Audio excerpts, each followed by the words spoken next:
Hey YouTube, welcome to another video. Reminder, if you want to lesson with me, check out the link in the description below.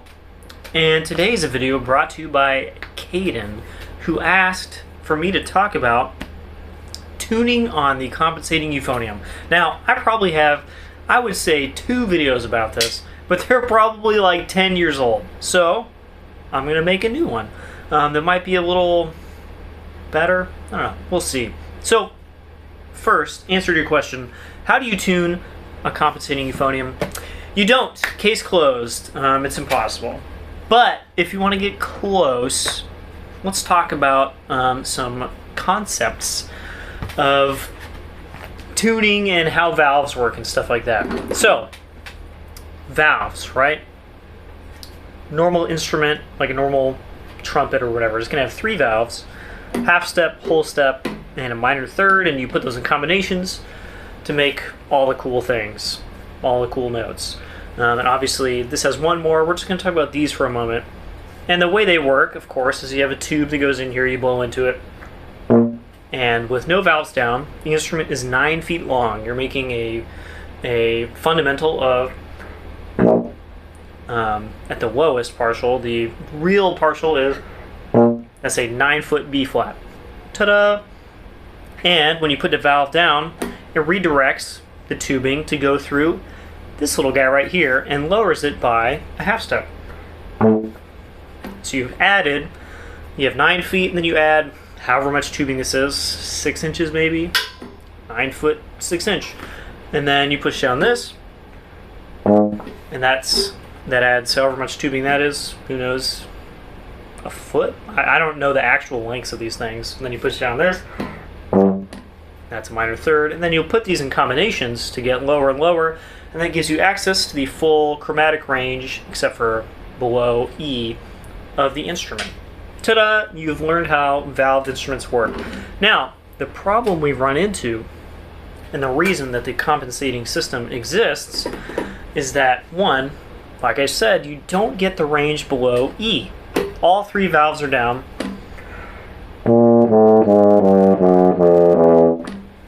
You don't get anything between that and pedal B flat. There's nothing there. There's some false tones. They're not super great on euphoniums, I've found. They're pretty good on tubas, actually, with only 3 valves, but not really good on euphoniums. So you really don't have that range. So what do? You add a 4th valve. And assuming this is not a compensating 4th valve, you can get all the way down to low C. And we'll talk about why that is later. With this compensating system, you get all of the notes, quote unquote.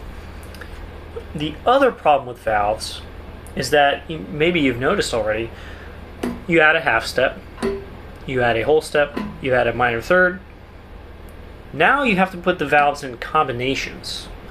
And the problem is, the length of this tubing is correct only for the 9-foot length that the instrument is with no valves. So this is correct, this is correct, this is correct. And after this, all the combinations are wrong. They are not meant, for instance, this is a minor third, and we want to make it a major third, go down a half step.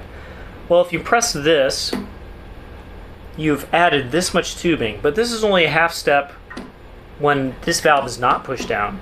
And so when this valve is pushed down, that's not quite enough for a half step anymore. That's just short. And for example, I'll play trombone, where of course we actually can play everything in tune. Woo! So, for instance, I have an F attachment. It's the only valve I have on this, so that's what we're going to be using right now. If I wanted to play a low B flat in 3rd position, right? We have 2 options for B flat. I can play it in 1st position. That's the easy one. But if I wanted to play something that needs the alternate position for B flat, I'd use my F attachment, which adds 3 feet of tubing to make this 12 feet long. Cha-ching!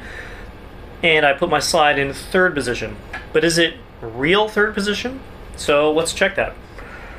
And I'm going to put my slide in real third position, but put the F valve down.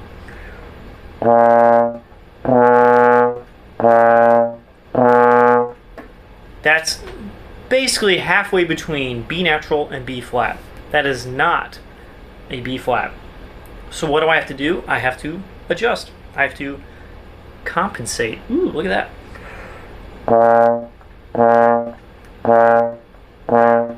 The difference between real third and the position I'm using is about this much.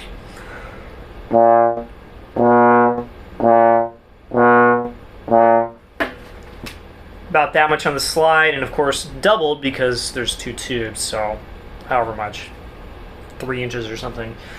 I have to add that in, or else that's out of tune. Now, let's check out the compensating system. Whoop. So if I did the exact same thing, I'm going to play, and of course the fourth valve, I don't want to get super into it, the fourth valve is the same thing as the F attachment, right? It adds 3 feet of tubing.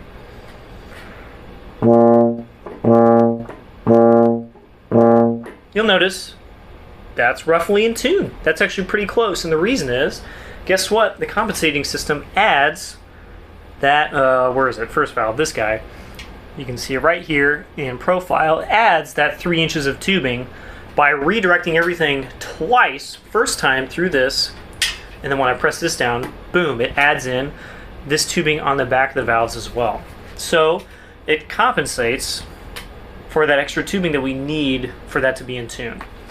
And so roughly the compensating euphonium is much better in tune. You'll notice on trombone, if you play trombone like I do, and if you only have an F attachment, you can't really play low C because you run out of slide. You've run out of room to compensate, right? Well, that's the same thing that happens on a valved instrument that doesn't have a compensating system. If you put down the valve, you have to change all the fingerings until you get to low C, which, relative to 7th position, this is basically 7th position, right, is this. And then you're out of notes. You can't play low B. There's nothing between pedal B flat and low C. And the compensating system, in theory, makes up for that by adding all this stuff. Now, the problem we run into is the exact same problem we just had. So if I play the chromatic scale down,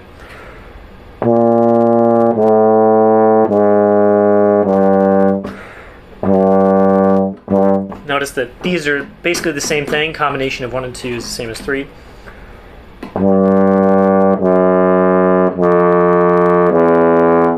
You notice that really the last two, there we go, the last two combinations, 1 and 3, and 1, 2, 3, really sharp. Well, guess what? We have the compensating system to make up for that, right?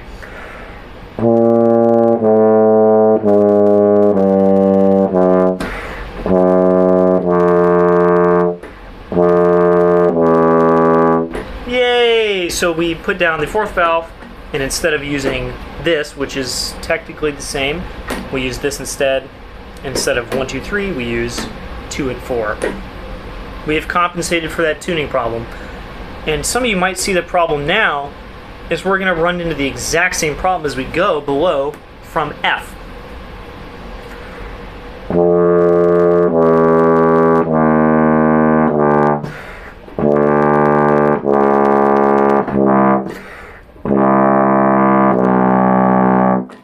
We've run into the exact same problem. Using down to here is roughly in tune, it's okay. But this, guess what? This combination still isn't in tune, even if you put down the fourth valve. And this combination is even worse. So we end up with C and B being still not real notes. They are real notes, but they're not in tune.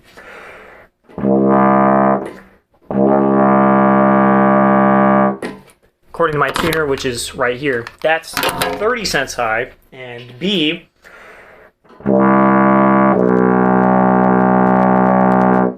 is a solid, I guess that's 50 cents over there, so that's like a solid 40 plus cents high. Of course, I am playing right through the middle of the instrument. I'm not bending the pitches anyway, and that's something you have to get used to on the compensating euphonium. So basically, yes, it fills in the range and it makes things in tune, but it's not a perfect system. Nothing is. And that's why most compensating euphoniums now will have a tuning slide trigger right here that will kick out the main tuning slide at a whim, and you can change the pitches of notes. Of course, the rest of the instrument is also a total conundrum. For instance, on my instrument, and this is different for everybody, the E flat above the staff is probably 20 cents high, so I play it with 1 and 3, which is just a little bit low. So I literally have no option that's actually in tune. I can also play it 1 and 4. It's even worse. It sounds worse. High B flat is very sharp for me.